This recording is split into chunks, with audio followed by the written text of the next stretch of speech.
Je suis d'autant plus heureux de vous présenter maintenant Samson François qu'il me rappelle une petite anecdote gentille. Lorsque j'étais étudiant au quartier latin, j'avais un de mes camarades qui habitait un hôtel de la rue Monsieur-le-Prince et j'allais souvent lui rendre visite. Et nous étions à la fois enthousiasmés, ravis, car il y avait un enfant prodige dans cet hôtel qui jouait du piano et qui nous ravissait à chaque fois que j'y allais. On passait des heures à l'écouter. Je crois d'ailleurs que tous les habitants de l'hôtel, contrairement à quelquefois des gens qui se plaignent, mais tout le monde était ravi de l'écouter. Et ce pianiste, c'était Samson François que j'ai retrouvé aujourd'hui. Et je suis ravi de vous le présenter d'abord parce que je l'estime et je le tiens pour un des grands pianistes d'aujourd'hui. Et il va nous présenter, il va nous faire entendre deux morceaux de Ravel qui sont parmi des airs que j'adore, notamment Gaspard de la Nuit, qui vraiment pousse la technique pianistique à un point extraordinaire. On pensait que Liszt avait été au plus loin de la difficulté. Je crois que Ravel, avec Gaspard de la Nuit, est allé encore plus loin. Vous allez donc entendre Gaspard de la Nuit, que Samson François vient d'enregistrer, et aussi Le Tombeau de Couperin, qui est en quelque sorte un hommage à la musique française du XVIIIe siècle, et aussi qui était en même temps un hommage à ses camarades disparus au cours de la guerre de 1914-1918.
Barbara, une chanteuse de la rive gauche, disent les programmes.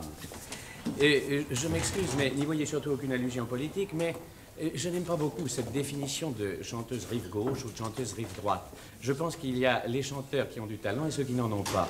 Et Barbara, elle, a beaucoup de talent.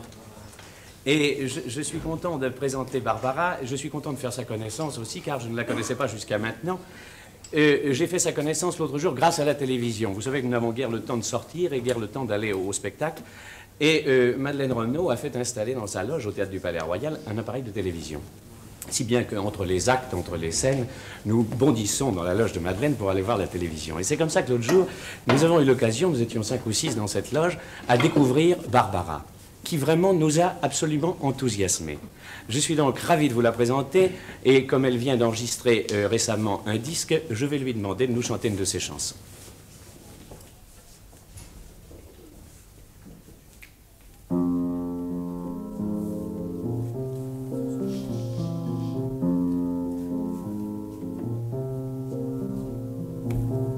La belle amour avec un A, grand comme Paris, toi t'en as pas. Tu m'en promets, et moi j'attends dans tes quinquets de voir s'allumer le grand reflet de la belle amour dont je rêvais et de la belle amour dont tu causais quand t'avais pas ce que tu voulais. La belle amour au fond des yeux, ça vous tapisse le cœur en bleu. La belle amour a même la peau, quand il fait froid, ça vous tient chaud. La belle amour à en mourir, ça ressemblait peu à un sourire. C'est tellement joli quand c'est vrai. La belle amour, la vraie de vraie. Il t'est jamais venu à l'idée qu'on aurait pu vraiment s'aimer avec du soleil à plein bras et puis des rires à cœur joie. C'était pourtant pas bien malin dit, t'avais qu'à me tenir par la main. Alors on aurait pu se payer la belle amour en crever. Si tu savais comme bien souvent j'ai pensé à foutre le camp pour aller chercher cet amour qui hantait mes nuits et mes jours. Et puis je me suis fait une raison. J'ai balancé mes illusions. La belle amour avec un A, grand comme Paris, j'en aurais pas.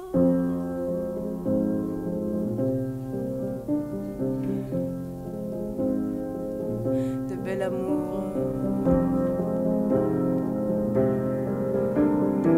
de grand amour.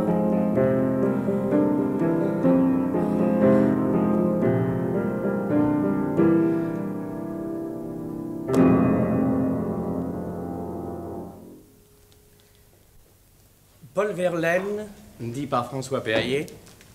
René Guicadou, dit par Daniel Gélin. Charles Baudelaire, dit par Jean de Sailly. Apollinaire, dit par Jacques Duby. Et Charles Péguy, dit par Pierre Van Eyck. Pierre Van Eyck qui vient d'obtenir un très grand succès personnel dans la présentation des Possédés d'Albert Camus d'après Dostoïevski, qui est une entreprise que nous sommes heureux de saluer ici pour le grand succès qu'elle vient d'avoir. Pierre Van Eyck va nous dire de Charles Péguy la présentation de Paris à Notre-Dame. Étoiles de la mer, voici la lourde nef où nous ramons tout nus sous vos commandements. Voici notre détresse et nos désarmements. Voici le quai du Louvre et l'écluse et le bief. Voici notre appareil et voici notre chef. C'est un gars de chez nous qui siffle par moments. Il n'a pas son pareil pour les gouvernements. Il a la tête dure et le geste un peu bref. Reine qui vous levez sur tous les océans, vous penserez à nous quand nous serons au large.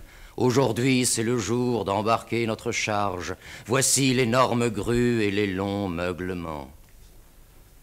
S'il fallait le charger de nos pauvres vertus, ce vaisseau s'en irait vers votre auguste seuil, plus creux que la noisette, après que l'écureuil l'a laissé retomber de ses ongles pointus. Nul ballot n'entrerait par les panneaux béants, et nous arriverions dans la mer de Sargasse, traînant cette inutile et grotesque carcasse, et les Anglais diraient « ils n'ont rien mis dedans ». Mais nous saurons l'emplir, et nous vous le jurons. Il sera le plus beau dans cet illustre port.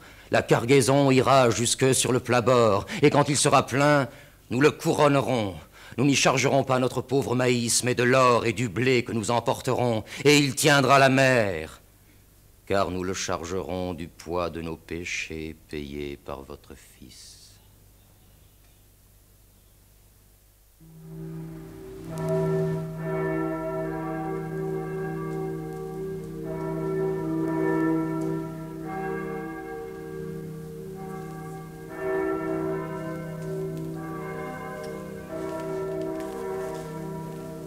Dans la ville décimée d'Hiroshima, les peuples du monde entier se sont réunis pour reconstruire une église.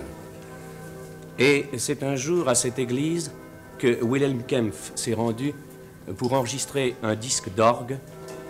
Il a choisi des morceaux de Jean-Sébastien Bach.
De René Rousseau et Bob Castella, chanson nouvelle qui a pour titre « La fête à Loulou ».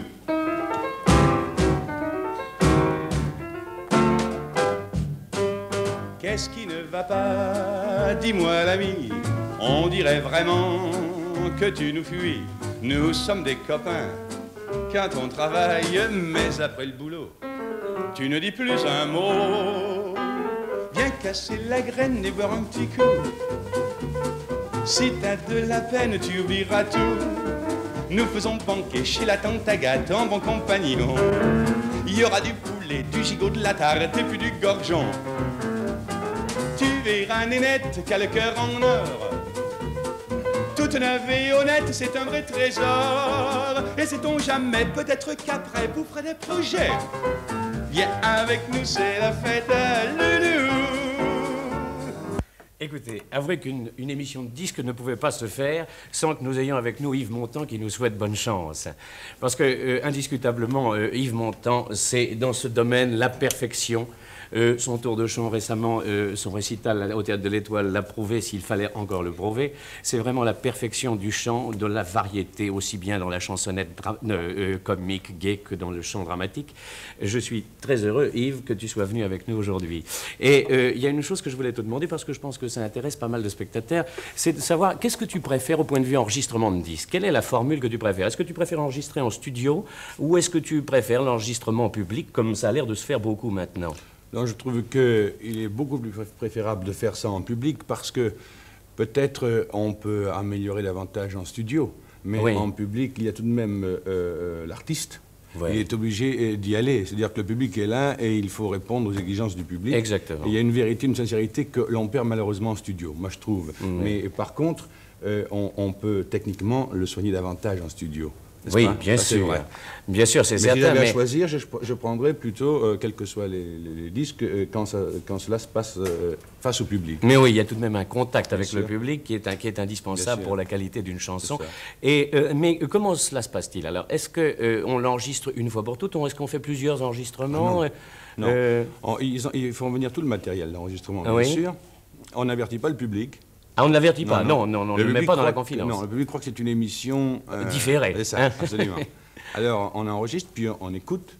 Et puis, sur 24 chansons, par exemple, comme c'est mon cas à moi, par exemple, eh bien, il se peut très bien qu'il y en ait une ou deux qui n'a pas très bien été. Je veux Bien dire, sûr. Ou que j'ai pressé le mouvement, ou que j'ai eu même peut-être un petit couac. Mais Ça arrive, bien, hein. oui, non, pas souvent, mais enfin, Alors, ça peut si, arriver. ça arrive. Alors, dans ces cas-là, on recommence l'enregistrement, c'est-à-dire les deux chansons en question qui ont été faibles. En général, ça prend 2-3 jours. Quoi. Bien entendu, en quelque sorte, c'est un écrémage. On a ce qu'il y a de mieux d'Yves Montand en achetant le disque, voyez-vous, c'est indiscutable. Eh bien, Yves, je suis très content et je te souhaite bonne chance. Je sais que tu vas partir bientôt en tournée. Oui, on part, à travers le monde. Oui, oui. Eh bien, je te souhaite bonne chance. Je suis sûr que les publics du monde entier ratifieront notre opinion. Yves Montand est le numéro 1 du music-hall français. C'est très gentil.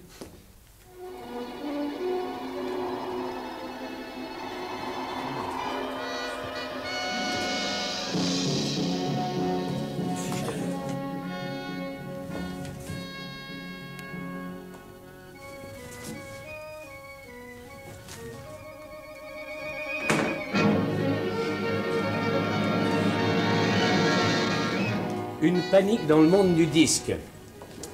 On a l'air de tenir une nouvelle marche du pont de la rivière Kwai. Chaque maison de disque a un ou plusieurs enregistrements sortis ou à sortir. Et plusieurs versions différentes pour les paroles. Enfin, chacun pourra faire très largement, mais très largement son choix. Eh bien, L'Auberge du Sixième Bonheur est un film qui vient de sortir, dont la vedette principale est Ingrid Bergman, qui joue là un rôle extrêmement émouvant d'une Américaine pendant la guerre sino-japonaise qui se dévoue entièrement, qui se consacre aux enfants chinois. Elle parvient à faire passer les lignes japonaises à toute une équipe d'enfants chinois qu'elle a à sa garde. Personne n'y croit, tout le monde est persuadé qu'elle n'y parviendra pas. Et cependant, grâce à des indications de paysans, elle arrive à trouver des chemins inconnus. Elle passe à travers les lignes accompagnée de ses petits-enfants. Et finalement, elle arrive triomphalement à la ville où tout le monde est sidéré de la voir arriver avec sa petite école. Nous ne partirons pas sans ces enfants de Tséchou. Ce message que nous avons reçu du nord de ce colonel Lin Nan dit qu'il n'était qu'à 6 jours de Xi'an. Mais c'était il y a presque 2 semaines. Les montagnes qu'ils traversent sont contrôlées par l'ennemi et à peu près infranchissables. Je sais, mais... Ils n'ont pratiquement aucune chance de s'en sortir. Je le sais bien. Tout le monde en ville le sait. C'est pour ça que nous prions nuit et jour pour ces enfants. Que nous continuerons à prier et attendre. Excusez-moi, docteur, mais...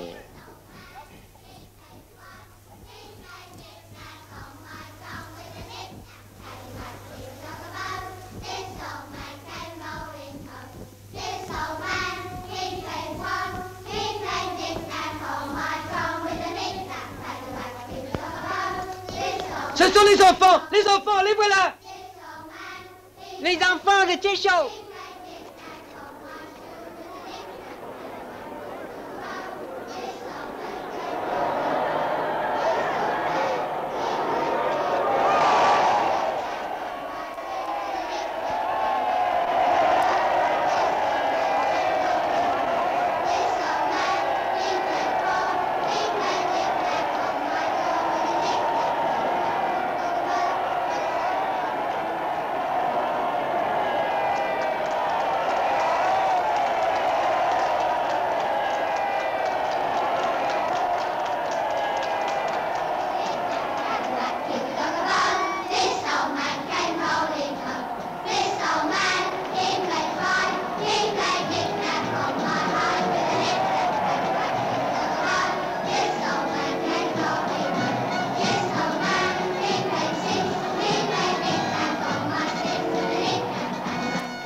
C'était Discorama, une émission de Denise Glaser et Pierre Brive, réalisation Jean Kerschbron, avec la collaboration de Jean de Sailly et Samson François, Barbara, Pierre Vanek, Yves Montand et les petits écoliers chantants de Bondy.